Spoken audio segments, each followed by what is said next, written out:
चाचा जी, अगर इंसान का दिल साफ हो तो फिर जाहिरी दाढ़ी क्यों जरूरी है? बेटा, फौजी बगैर वर्दी के भी फौजी होता है, मगर वर्दी बताती है कि इसका ताल्लुक किस फौज से है। ये हमारे नबी सल्लल्लाहु अलैहि वसल्लम की यूनिफॉर्म है। আপনারা এই যে ভিডিওটি দেখলেন, এটি কিন্তু দাড়ি নিয়ে ভিডিওটি বানানো হয়েছে। কি যে দাড়ির কতটা গুরুত্ব রয়েছে ইসলামে। উদাহরণ হিসেবে এই বৃদ্ধ লোকটি, এই চাচাটি কি বললেন যে দাড়ি রাখাটা কতটা ভালো, এই ব্যাপারটিকে তিনি একটি উদাহরণের মাধ্যমে বুঝিয়েছেন।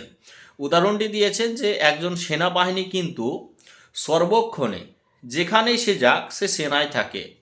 সে যদি নিজের বর্দি মানে হচ্ছে সেনাবাহিনীর যে পোশাক না পরিধান করে যদি অন্য কোনো দেশে অন্য কোনো জায়গায় ঘোরাফেরা করে, সে কিন্তু সেনায় থাকবে, কিন্তু কোনো মানুষ তাকে দেখে বুঝবে না সে কোন দেশের সেনা।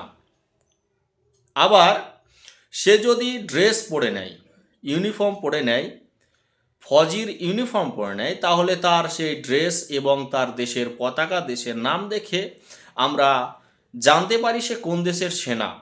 সেই তেমনি মুসলমানের দাড়ি দেখে যারা বিধর্মী বা অপরিচিত লোক, সে চিনতে পারে যে হ্যাঁ, এ ব্যক্তি মুসলমান। তাই দাড়ি আপনারা রাখার চেষ্টা করুন। দাড়ি রাখা নবীজির সুন্নত। দাড়ি রাখা আপনার চেহারার নূর বাড়িয়ে দেয়।